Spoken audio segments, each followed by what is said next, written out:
Здравейте, вие сте с вашето следобедно ток-шоу "Споделено с Кали". Едва ли има някой, който да не е чувал за стволовите клетки. Казват, че лечението с стволови клетки може да спаси стотици хора годишно само в България. Дали това е вярно и дали всеки може да се възползва от него, ще обсъждаме днес с моите гости. Първо искам да поканя доктор Мажена Панова.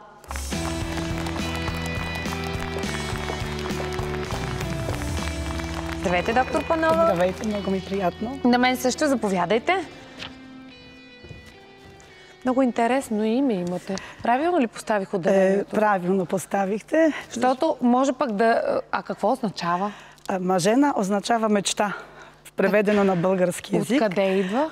Това е полското име, защото аз по принцип не съм българка. Съм полякиня, полякиня, но живея тук, защото съм омъжена за българин и да, така. По името.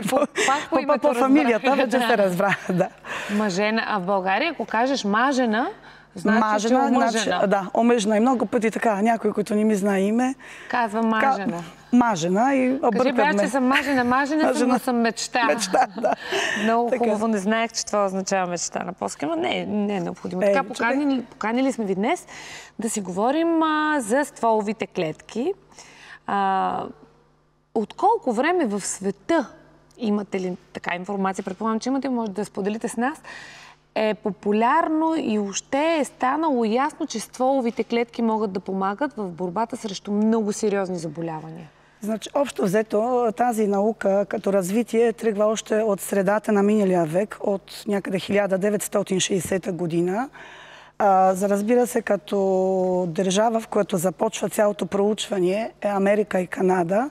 И цялото изследване въобще започва двама канадци, Макол и Тил, които доказват, че стволови клетки въобще съществуват във всеки един многоклетичен организъм, че тяхната способност, която те притежават, е това, че те могат чрез митотично клетично разделение да се преобразуват в съвсем друг вид клетки и по този начин, как да ви кажа, да стават един резервуар или като една резерва за един човешки организъм и тези клетки могат да бъдат използвани точно за замяна, като някакви видове клетки в човешкия организъм станат дефектни. Да дадем пояснение.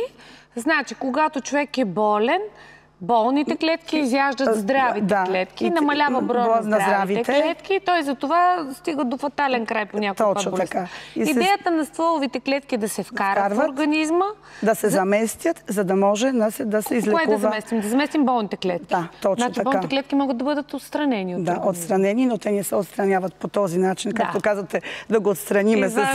Изваждаме, а просто те в резултат на делението, на поява на тези нови специфични клетки, заместват се и по този начин могат да се направят и да се излекуват много болести, които са хронични, за които няма лекарство, особено болести на кръвна системата, всички ракови заболявания на кръвта.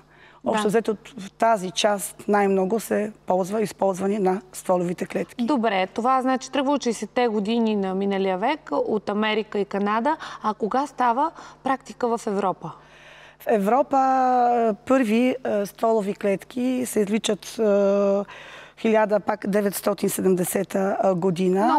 Много скоро след това. И разбира се, първото присаждане е 1988 и се точно спасява една болест анемия на Фалкон, която е неизлечима, но това детенце до днешния ден е живо, съществува като индивид.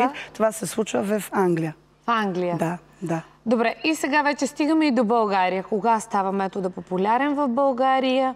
Кога се заговаря за стволови клетки? Кой е човека, който пръв заговаря за това? Ако имате информация, може да споделите. Значи в България всичко, общо за да знаете, че медицина е наука, която всяка година напредва, всяка година се променя и каквото става модерно в света, така започва абсолютно да идва в България.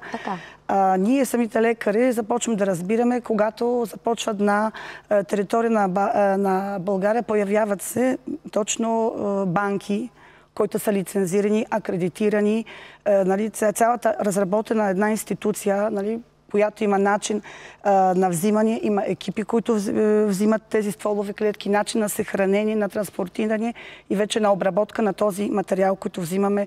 Разбира се, ние акушер-гинеколози от умбиликална кръв, от кръвта, която се намира в циркулираща кръв, в пепната връв при бебето. Да, на моя втория син му взеха точно така стволови клетки. Само, че имам и едно друго момче, което вече е на 13 години и тогава не знаех за този метод. Общо взето мисля, че някъде може преди 10 години в България. Преди 10 години. И може първо между лекари. Сега има един друг момент, който аз така лично го споделя, може като лекар, който работи, нали, освен че и в държавна болница, но имам и частна практика, че някакси пациенти в България или може самите семейства са малко по-скептично настроени към това нещо. Даже идват и питат, бихте ли ми казали, желателно ли е, трябва ли да взимам стволови клетки? Започва се винаги с такива въпроси. Има ли на хора, на който е върнат вече по някакъв начин материала, имало някой дете или някой от роднините, който да се разболял, нали? Как се съхраняват тези проби? Има много така недоверие, бих казал, не неувереност, недоверие и може това в резултат на липсва на информация.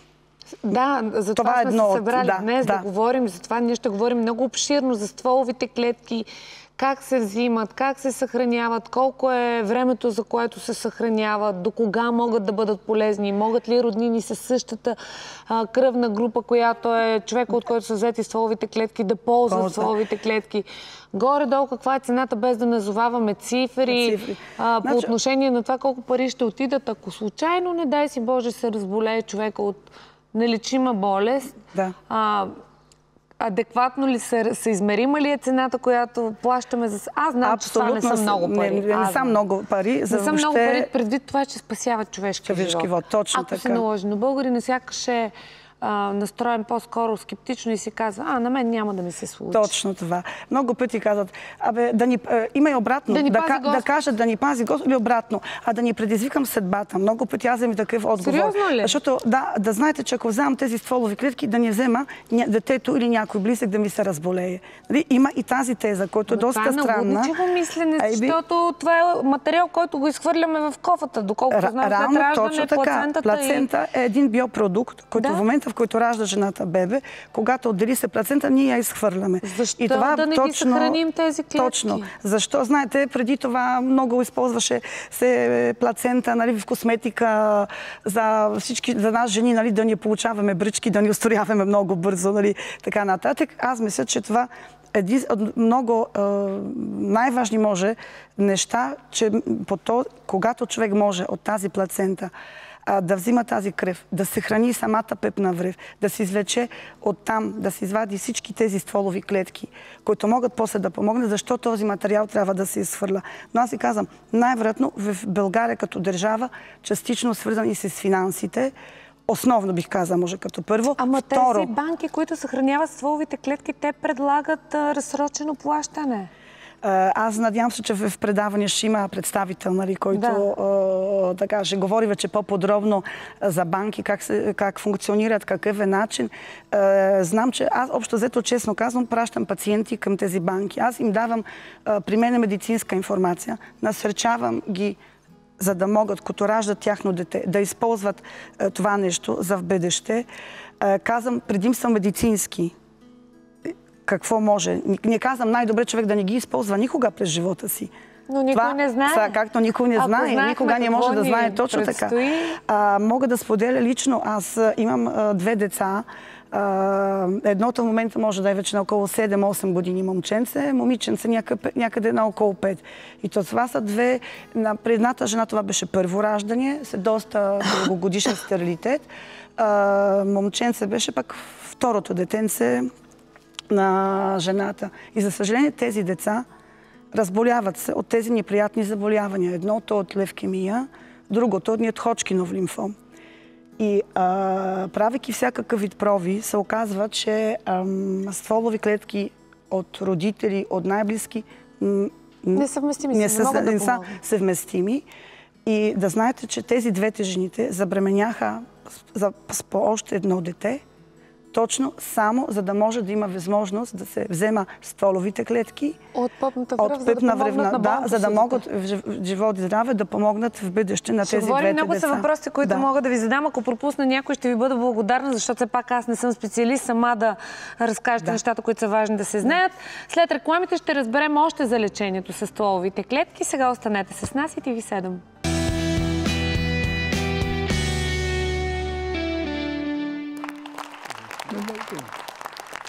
Здравейте! Темата ни днес за стволовите клетки е много интересна. При нас е доктор Панова, а по време на рекламите към нас се присъедини и доктор Емил Филипов. Здравейте, докторе!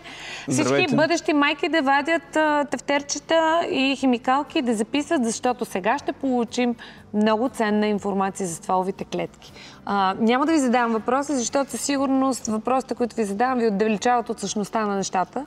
Затова започвайте да говорите. Аз ще започна малко по-отдалече за здравната култура на населението. Значи ние живеем във век, в който не само пътуваме до Луната, не само имаме IT-специалисти и такива проучвания, които дърпат човечеството напред, но заедно с това здравната култура на населението се повиши много. В днешно време родителите имат възможност да прочитат, да научат много неща. Именно по този начин те са стигнали до стволовите клетки. Говоря за България както е. И целият живот, който представлява един низ от уникални моменти, започва с най-уникалния момент в живота, именно раждането. Именно раждането е това нещо, което ние го използваме за взимане на стволовите клетки. Както каза колегата преди малко, тези неща не трябва да се изхвърлят. Ние взимаме хемопоетични клетки от кръвта, която циркулира, взимаме парче от пъпната връв. Парче от пъпната връв, която добре ги обработваме, съхраняват се. При криосъхранение се прави това нещо, за да може да се използват в необходимия момент. Дай Боже такъв момент да не настъпи. Защо толкова задълбочаваме нещата искаме да бъде по време на раждане? Защото по време на раждане тези неща са в изключително голямо количество. Знаете ли какво представлява, например, плода, бебето, преди да се развива? То е съставено от една купчина клетки. Всяка от тези клетки има омнипотентност, тотипотентност. Може да се превърне в клетка, която да изгради различни органи, различни системи. Именно такива клетки се наричат стволовите клетки. Било то хемопоетични или мезенхимни. Тоест от всяка една клетка ние можем да изградиме, не само да лекуваме, но да изградиме такива тъкани, като хрущялна, мускулна, масна тъкан, значи гръбначен стълб, която има поръчение. Това е регенерация. Те имат регенеративна способност. Аз да прекъсна за една минутка, колега, че в пъпна връв има толкова количество стволови клетки, колкото преди възрастен човек в костния мозък. Значи, представете се взимане на стволови клетки от костни мозък на възрастен, колко е болезно. Точно за това сега ви говоря защо по време на раждане. Първо, те наистина са малко повече, отколкото костния мозък. Винаги можем да ги вземем. И са много по-млади. Много, не по-млади. Те са току-що отделени от този организъм и са, т.е. недиференцирани са. Какво значи недиференцирани? Всяка може да се превърне в такъв орган и тъкан, каквато иска. Второ, много безболезнено се взима. Голямо количество, безболезнено, силно недиференцирани и имат много малка имуногенност. Тоест, възможност да се отхвърлят. Те са много близки до имунитета. Точно защото са омнипотентни и тотипотентни. Заедно с това нещо, като такива недиференцирани клетки, те могат да изградят нещата, които ние пожелаем или да ги излекуват. Разбира се, всичко зависи от банката, която ги взима, обработва, криосъхранява. И правилата за това криосъхранение обикновено се спазват не само от определените държави, но имаме Европейски център и Световен център за трансплантации. Тоест, това нещо се дирижира от целия свят. Те трябва да бъдат готови по всяко време на денонощната да бъдат дадени тогава, когато има нужда. И друго нещо, което имаме. В Америка, тук ви давам пример, който е наистина много интересен, алогенните трансплантации са все още водещи. 56,3. Тоест, от този човек, който взимаме за него. Когато се използва за други, все още процент е по-малък. И понеже са поставили въпроса, българина винаги има малко чувство на скептичност, без стволови клетки и всичко. Най-новите проучвания са от 2003 и 2009 година. Оказва се, че от 200 замразени, криосъхранени стволови клетки, на 200 се налага една да бъде трансплантирана. Разбирате ли? Дай Бог, това е дори вече не може би шанса, който може да се случи. Следвайки тази статистика, казва, хайде на мен Абе, хич не е Значи, тук говорим вече, науката е водеща. Едно на 200 е много голяма вероятност да ти се случи. Науката е водеща. Защо? Защото ние ги използваме не само за злокачествени заболявания, остри или хронични, кръвни, но ние могат да ги използваме тези клетки и тогава, когато в по-голяма възраст този човек, не дай Боже, от изгаряне, от травма, от катастрофа, имаме нужда да заместим. В случая имаме заместено ухо. При изгаряне имаме замествана кожа. При прекарани инфаркти и инсулти на по-голяма възраст, те могат да заместят тая тъкан. Няма как. Примерно в една Полша, колежката, което каза, те взеха ноу-хау, от Япония, от другаде, правят имплантите на зъб. Това е най-малкото, което може да стигне. Но аз ви казвам, резервните части, които могат да се използват, са за всеки орган и система. И тепърва съхранението, което се използва от високо лицензираните банки, с които аз имам честа да работя една от банките, това съхранение е направено така, че да стане до 25 години. За тези 25 години медицината може да дръпне напред. И когато този човек вече е пораснал, е пълнолетен, той може да каже, окей, аз искам на моя отговорност, продължете да ги съхранявате, да ги запазите. А колко време може да се съхраняват? Значи в момента е прието 25 години като горна граница, но това не значи, че проучванията, тези клетки са годни, могат да бъдат използвани и след това. Това исках да попитам. Могат ли да бъдат използвани след това? Значи, общо взето пациенти, като отиват в банките, те питат и там има възможност. Първо за 3 години, после може да се доплаща. Има банки, които директно казват, при нас има възможност абсолютно до 20 години. Детето ви, което стане пълнолетно, може... Аз мисля, че при мен моите ги съхраниха за 18 години. Значи, в момента се предлага между 20 и 25. Въпрос на възможност. Много е важно банката, която съхранява, да има обучени екипи за взимане, за обработка, за криосъхранение на тези клетки или да бъде лицензирана за Световната трансплантационна организация и Европейската. Така че по всяко време, защото когато се наложи трансплантация, тя не е еднократна. Те са многократни, по някой път се налагат тези неща.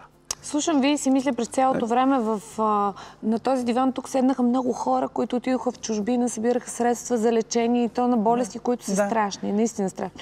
И сега си мисля, но всичките тези, които бяха тук, са на видима възраст между 25-35 години. Време, в което не е било толкова популярно вземането на стволови клетки. Сега се замислям обаче, ако тези хора са знаели за този метод, са съхранили стволови клетки от пъпната връв на майката, т.е. майката им, ако беше решила. Пъти колко по-лесно ще да бъде всичко, те нямаше да имат много неща щяха да бъдат преодолени. И човечеството рано или късно ще го разбере. Но има нещо друго. В България от крайността, скептицизъм, се хвърляме до другата крайност да избираме всичко. Много е важно възможностите на съответната банка.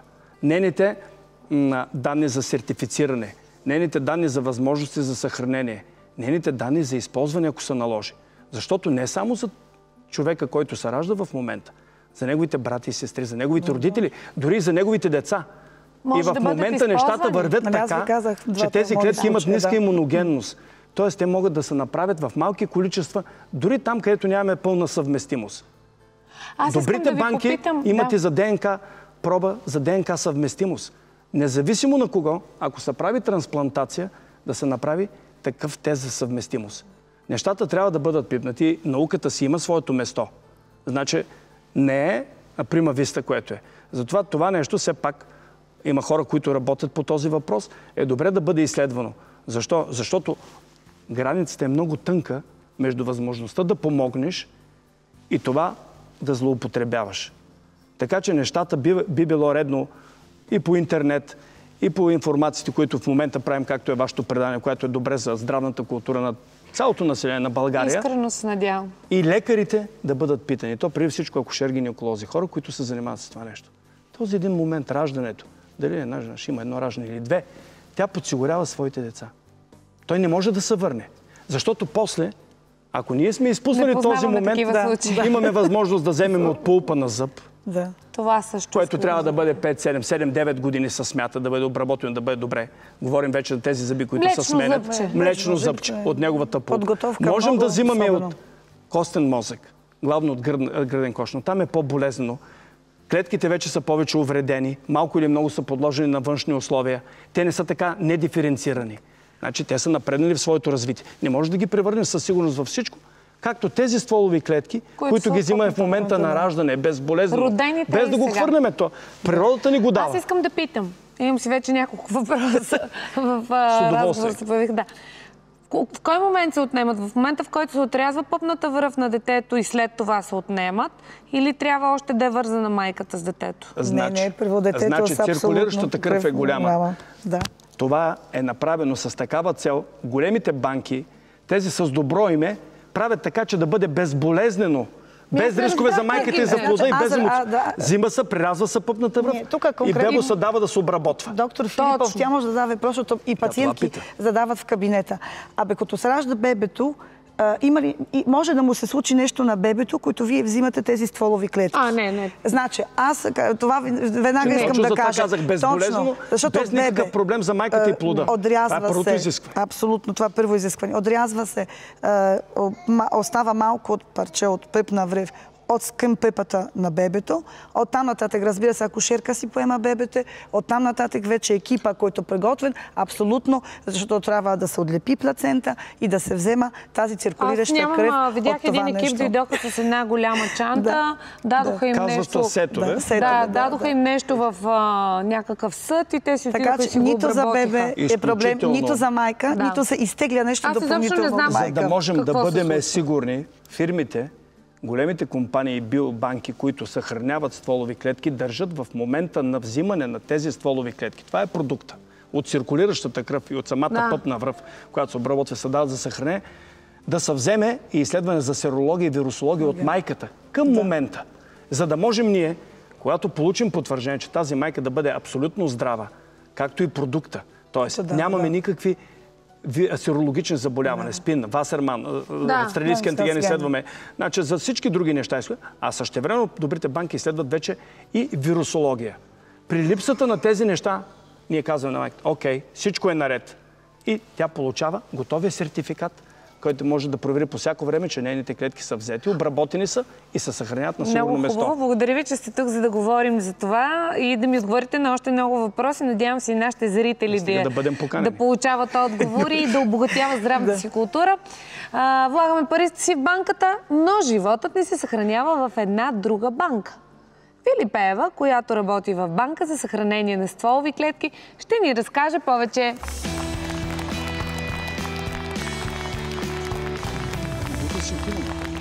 Няма да си ходите. Как ще си ходите? Здравейте. Много ми е драго. Здравейте. Пак някакво кашонче тук. Точно така. Това е сет, с който се взимат стволови клетки, така наречената кръв от пъпна връв и тъкан от пъпна връв. И трябва да покажем съответно на зрителите. Да, познато ми е това нещо на мен. Много добре. Това го видяхте сигурно. Не, точно в този му вид, едва ли му видях, че носеха нещо и бяха двама души, мисля, че...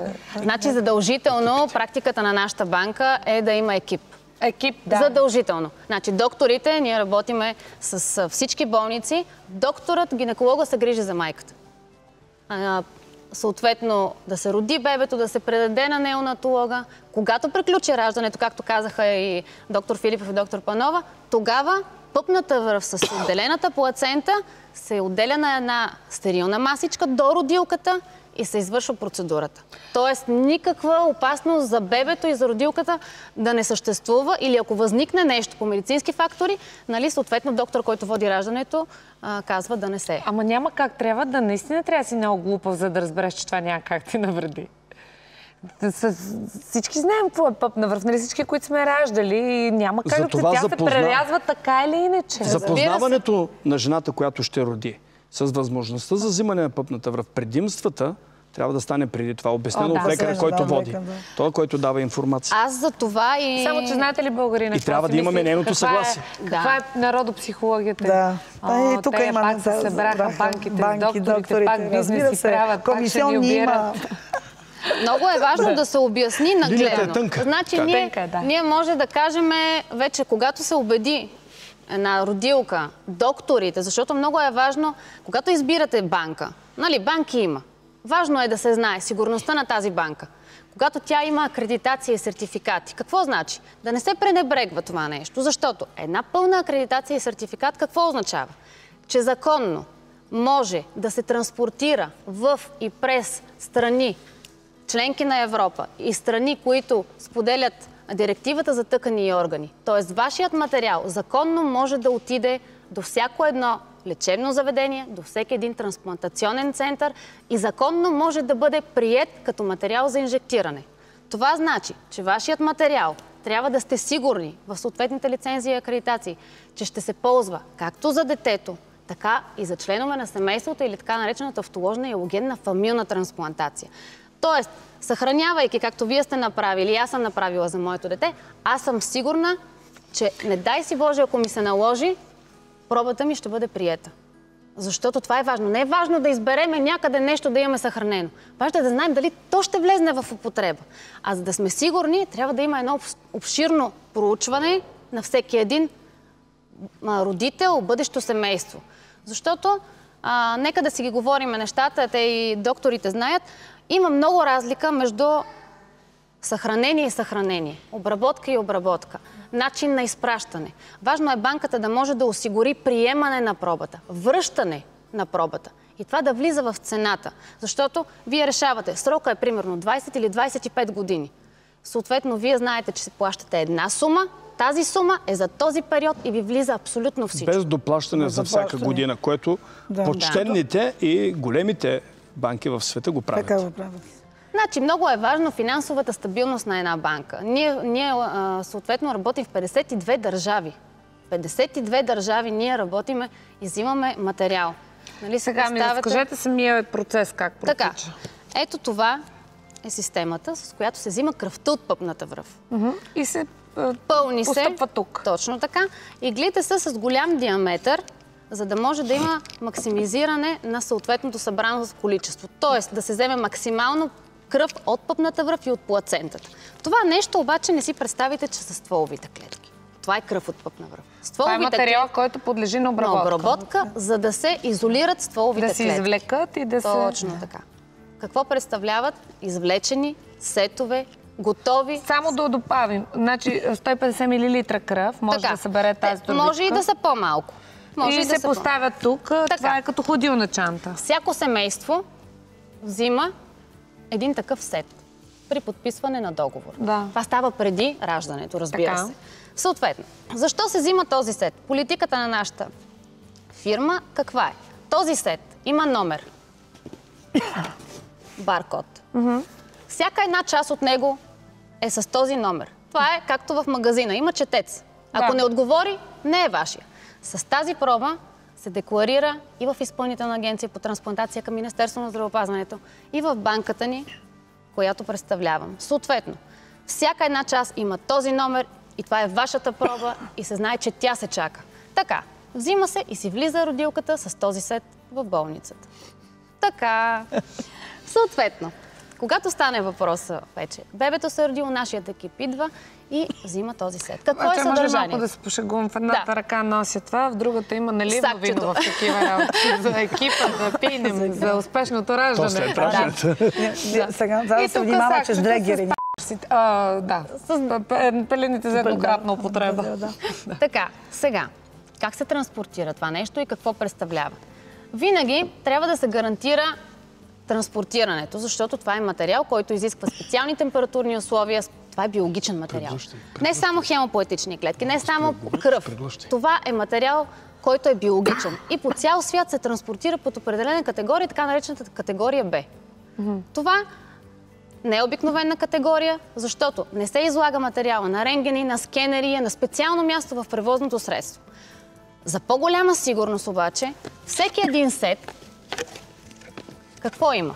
Задължително, предварително напечатана творителница, която, ето това нещо, чието номер отговаря на номера на вашият сет. По него никой не пише. Знаеме, че е биологичен материал, категория Б и адресът, където ще стигне. Така че да не стане съответно някакво объркване. Така, ето тук се слага тъканта от пъпна връв. Тази 15 см. Между 10 и 15 см. Така. Вътре, ето това е сетчето, вътре има антикоагулант и специална таблетка, която да не увреди тъканта до влизането и в лаборатория. допълнителни стерилни материали, които вече нашият екип ги оползотворява. Още ли? Има още. Ето тук, в това нещо, става самото извозване на целият материал. Ето го баркода. Сега, много важно. Температура, как ще поддържаме? Как ще се поддържа? Нашата банка поддържа температура с термочип. Няма охладители, няма криоконсерванти. Това нещо поддържа прилича на батерия за електронен часовник от едно време. Точно така. Се поддържа определена температура до влизането на пробата в лаборатория, което е много важно. И съответно се спазват, затова казваме сертификати и акредитации, за да се спазват определени изисквания, за да може материалът да ви е годен. Това е съдържанието. Какво нещо са измислили хората? Така. Ето това е съдържанието. Абсолютно всичко е стерилно и пакетирано от самата банка. Тампончета, марлички, стерилна ножица. Самата система, която ви показах, е в специален ламиниран плик и много важно. Ето тези 3 проветки. В които се съхранява какво? Тук се взима кръв от майката. В момента на раждането. Нито ден по-рано, нито ден след това. Обяснявам защо. Говориме, че съхранявате някъде материал, който трябва да е проверен, годен, за да може да влезне за трансплантация. Това ще стане, ако имате взета проба в момента на раждането, която се изследва за вирусология и серология. Това, което вие казахте. Точно така. Защо? Вие ще ми кажете, обаче аз съм си направила такива изследвания. Да, но те се правят по обикновените тестове, т.е. инкубационен период след 3, след 6 и след 9 месеца. И ако ние не направим това специално изследване, може да се окаже, че пробата или вашата кръв съответно е негодна за обработване и за съхраняване. Ако майката е болна от нещо, може ли тези стволови клетки да й помогнат? Абсолютно. Ако майката е болна от нещо, сега съвместимостта между майка, баща, брат и сестра е от 25 до 83%. Това е добре. Някога и по-висок. Аз ще ви разкажа за един случай, защото е важно. Нашата банка юни месец миналата година приключи поредната успешна трансплантация от анемия на фалкони. Аз мисля, че най-добре ще повлияем на нашите зрители тогава, когато им разказваме, привеждаме случаи от практиката ви.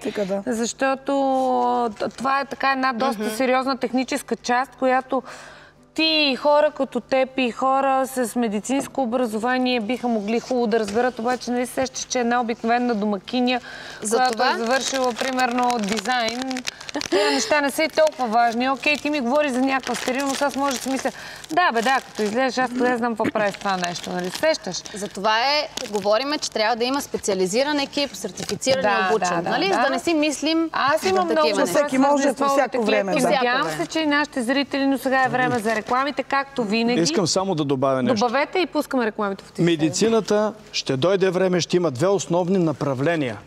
Запомнете го. Те ще бъдат профилактика.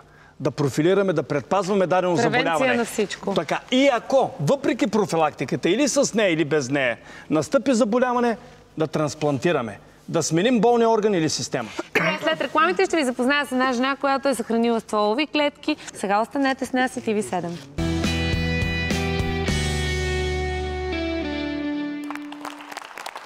Скъпи зрители, днес си говорим за лечението с стволови клетки. При мен са доктор Емил Филипов, доктор Панова и Вили. А по време на рекламите към нас се присъедини и Християна. Здравей, Хриси! Само да ми кажеш колко е голямо момченцето ти? Момченцето, 5,5 месец. 5,5 месеци? Да. Голямо много бе. Аз му дадох 11. Това бяха много голямо. Аз май най-добре знам колко. Кажи ми твоя случай с стволовите клетки. Първо раждане ли ти? Да, първо раждане. Да ви кажа, според мен стволовите клетки са наистина нещо, което имаме възможност да го направим днес за доброто естествено на децата и за наше успокоение. Мои познати, които реално бяха бремени точно по времето, когато аз бях бремена, си говорихме и много пъти сме обсъждали тая тема. И наистина се старахме да изберем най-доброто. Направили сте си вашето проучване? Да, естествено, направихме си проучване, да видим коя е реално, къде се съхраняват клетките, как се взимат, коя банка е кредитирана, коя е лицензирана, как се съхраняват, колко е голяма банката. Естествено, че това са специално за мен, за моите близки, най-важни неща. Както и колко проби се взимат. Ние избрахме една банка, където имаше допълнително, само там мисля, че се предлагаше, допълнителна проба, която е за ДНК анализ. Което, нали, евентуално, ако има нужда, за да ползваме реално стволовите клетки, първоначално тази проба се прави самата съвместимост, дали е съвместимо или не, ако евентуално пробваме за друго детенце. И специално за това беше най-важното, което избрахме нашата банка. И смятам, че всеки един родител трябва да възможи това на собственото детенце, защото не е до толкова голяма сумата, за да рискуваш здравето на своето детенце. Добре, само да довършиш, тук показва огромни пакети, тръби, маркучи, пликове, всичко. Направо, благодаря ти, че го направи, защото аз наистина нямах яснота и може би да не съм си дала на правилно место клетките и да не... Смисъл, съвсем други неща виждам тук. Сега, това, което и Хриси каза, важно е, че пробата... Това е последна технология на съхранение и обработване на хемопоетични клетки. Нали това е някакъв... Не, това прилича на кръв. Това е демонстрационен. Ето това представлява един сет. Един сет. Вие може да имате 2, 3 или 4. Но тази технология позволява процентно перфорирано съдържание. 20-80 и допълнително. Което значи, трансплантация става на няколко вливания. Обикновеният сет представлява това. Няма как да вземате от него определено количество. Това щях да ви питам. Като ми съхранят материал, ще говорим на моя език. Добре. По-лесно ще се получи, по-голяма информация, по-голяма информираност ще имат зрителите. Добре, давам да се вземат стволови клетки от плацентата или от пъпната връв. Разбрах, че те могат да бъдат два вида. Слушайте внимателно, два вида. Едните за... хемопоетичните, кръвта от пъпна връв, които стават за какво? Които се използват и за членове на семейството. Хемопоетични. И другите са мезенхимните, които стават само. И те са само за детето. Само за детето, което, нали, си родил в момента. Така, съхраняват ви ги нещата, вече разбрахте как става транспортирането. Не може да се сменя банката. Отиваш там, остават край. Точка. И аз сега, да кажем, се разболява, не дай си Боже, детето от нещо и имам само това, защото това е стандартното. Ето, това е стандартното. Тук в случая тази банка предлагат и това. И това маркуче разбирам, че е специално сега. Така. Защото то позволява да се отдели само определена част. Без да се наруши изобщо цялостната стандартните процедури предлагат само ето тази част. И когато веднъж се отвори това нещо, материала, който се използва, не можеш да използваш част от него, трябва да се използва целия. Защото ако използваш само част от него и намериш друг начин да си го затвориш, си го запушиш, става негоден. Затова тук може да се отсипе колкото ти е необходимо и късайки част, другата остава херметизирана, затворена.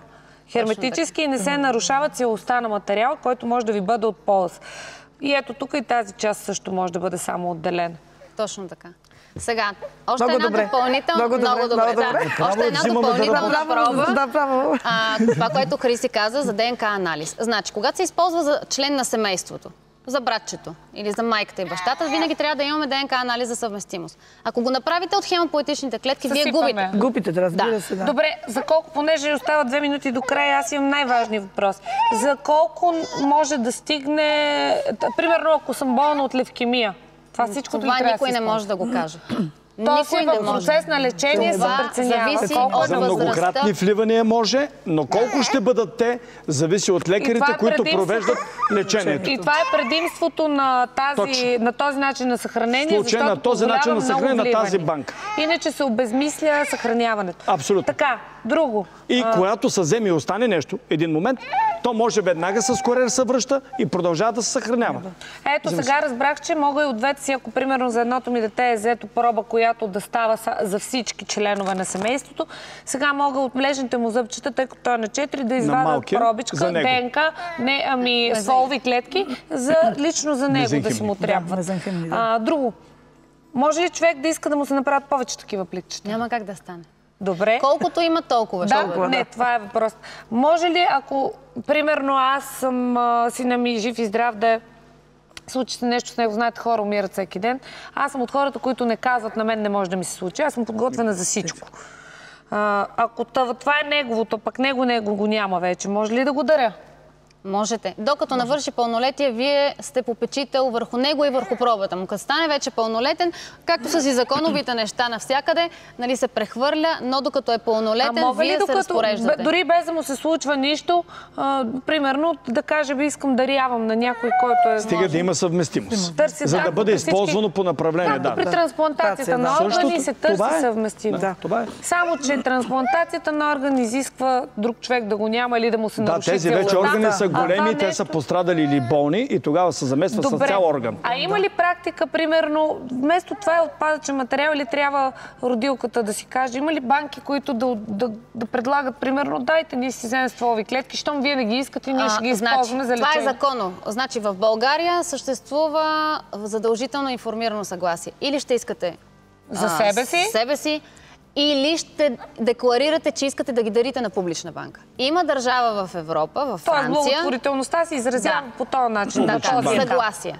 Докато във Франция законово е прието, че ако не съхраните в частна банка, ви се взима без вашето съгласие. Защото материала е толкова ценен, че хората знаят какви опашки от чакащи години, за да има съвместимост. Знам, тук споделено видяхме много хора, както вече ви казах, в нужда. Сега, предаването е към своя край, не към своя край, а накрая, точно на финалната права сме и тук е момента да ви кажа. Търсете повече информация за това как да бъде живота ви по-лесен, по-безболезнен и как да се радвате на всеки миг от него, без да ви боли и без да сте загубили някой близък. Слава Богу, в България вече има лицензирани хора, които могат да ни помогнат да направим живота ни по-лесен и по-красив. А рано или късно, че си отиде, всички го знаем. Това е естественият му процес. Желая ви прекрасен ден и живот пълен само с радост, без болести.